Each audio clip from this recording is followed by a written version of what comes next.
Hey everybody, welcome back to the Comic Wa. It's your girl, the Outcast Angel, and today let's talk about issue 6 of Oblivion Song by Robert Kirkman and Lorenzo de Felici. Now, let's gush about this cover real quick because holy crap, it's gorgeous. This is probably one of my absolute favorite covers because I'm loving the color scheme of it, and it says so much, well, without saying anything at all, you know? And I mean, between Annalisa Leoni, the colorist of this series, and Lorenzo de Felici, the artist of this series, I'm just blown away by it. This is one of my absolute favorite covers. I'm sorry, and the color scheme is just blowing me away. Anyway, with that out of the way, we drop back in with Heather, Bridget, and Duncan, and the general from the government after they found a bomb in Nathan's storage locker. But after this issue, we find out it might not exactly be a bomb. But with this guy being like the head of security, you know, he even says, if it looks like a bomb, treat it like a bomb. And so he kind of clears them out.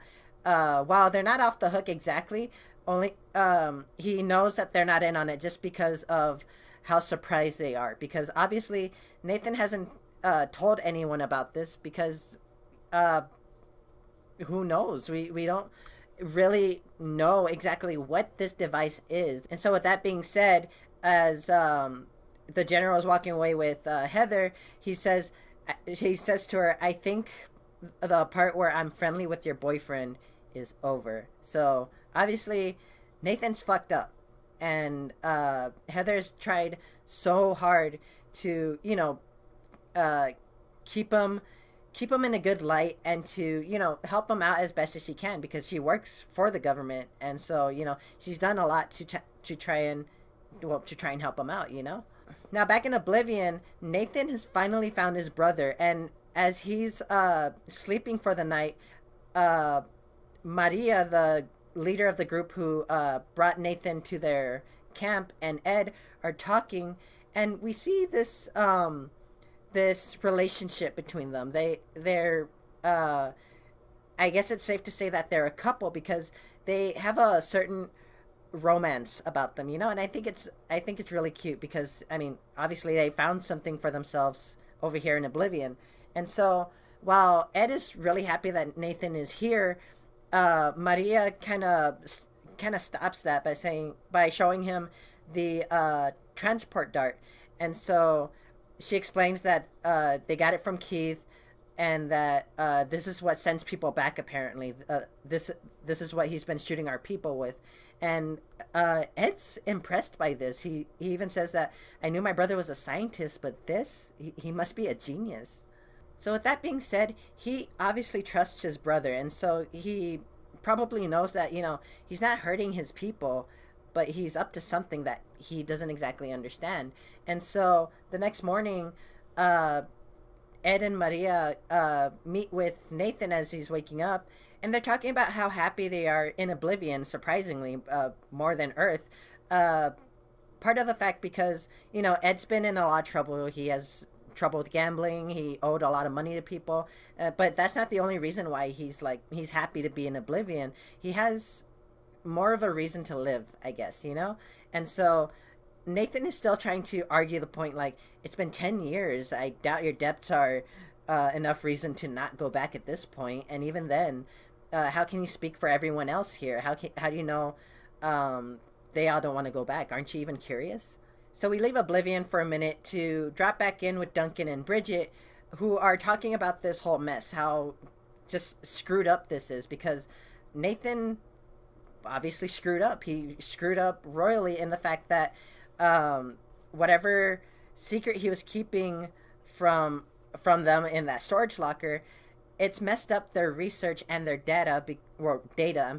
Because the government's taking it away now. They're not going to be able to continue their research, and so, you know, he's messed it up. But as they're getting to their apartment, I guess it is, we see Benjamin waiting at the door for Bridget. And if you remember, Benjamin was the man that Bridget was kind of falling for during the time that Duncan had been taken into Oblivion, because around that time he had been there for about 2 years, and before they were able to bring him back, you know, Bridget thought he was dead. I mean, who wouldn't? You know, no one knew exactly what happened.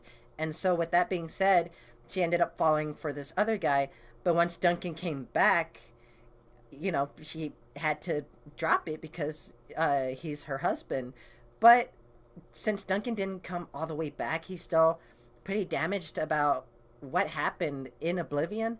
You know, it's starting to kind of push her away, kind of back into the arms of Benjamin, because as he leaves, saying like, "I'm sorry, I shouldn't have done this," she runs after him, and Duncan's kind of just like, "Well, wait, what's going on here?" Like, you know, he's kind of blindsided by this. Now back in Oblivion, Nathan is still trying to convince Ed, uh, you know, just to come back, at least for him to come back to see, you know, how the world is now after 10 years. I mean, if the current date in the comic is 2018, it's probably what the transference happened around 2008, 2009, and I guess a lot has changed. But could it really be enough for Ed to be well for Ed to want to come back? I mean, these people are building a life for themselves here. They have a lot more to live for than, you know, paying taxes and going to school or going to work. You know, they're actually working towards something, and like working for a life. You know, and so Ed finally comes around and says, "Fine, I'll come." But after he gets some more information about his transport dart, after, you know, Maria's a little too hesitant about this, he assures her by giving her the dart, saying, "You keep this just in case. If I don't come back within a week, come after me." And she's like, "You're gonna make me wait a week?" And we still see that, you know, that romance between them, and I'm happy for that, because they, you know, it seems like Ed really found something for himself here. So after that, Nathan and Ed scale down the side of a cliff in order to transport back to ground level, because since Oblivion is kind of a mirror image of Earth in a sense, in the sense of uh, position, you know, they at the point where they would have fallen like 5 stories. They would have been on top of like a 5-story building, you know, and so they have to climb down in order to transport themselves back. And so Nathan pokes Ed with his transport dart and himself, and they land back in this neighborhood. Well, in this random neighborhood, really. And so Nathan is showing Ed around, you know, Philadelphia as it is now, and you know, not much has changed, but then a lot has changed as well. But as they're going about this little tour, Nathan gets stopped by the FBI, and turns out that they're wanting to bring him in for questioning, obviously, about that bomb that was in his storage locker. And so he goes willingly, you know, he doesn't have to get put in handcuffs or anything. But his brother gets really defensive, like saying, "Get your hands off my brother," you know? But he's pretty chill about this. He's just like, "Ed, just wait for me. I'll be back. This is probably nothing," you know? And so Ed is kind of left in a world that he doesn't remember, you know? And, you know, he hasn't had a shower in a good minute, I bet. And so, you know, everyone's kind of looking at him like he's some kind of homeless person, which, you know, sucks. I mean, it's not, it just sucks how, like, society treats homeless people now. And this is kind of ruining the argument for him to come back, because if, you know, if people are treating him like this now, why would he want to come back to that? Why would he want to come back to a world so just broken, I guess, you know? So now we jump to Nathan in this interrogation room, and Heather comes in saying, like, "This is serious, Nathan. I don't even know what to say. They found that device you were working on in your storage locker." And Nathan's just like, "Oh." And that Heather goes on saying, "They're saying it has something to do with the transference, but that can't be, can it?" And Nathan confirms this. He says, "Yes. And I'm sorry, I should have told you. I never knew for sure, but the numbers don't work. The math doesn't add up. It should never have pulled that big of an area into Oblivion. We never had the range, and there wasn't enough power to generate a field that large."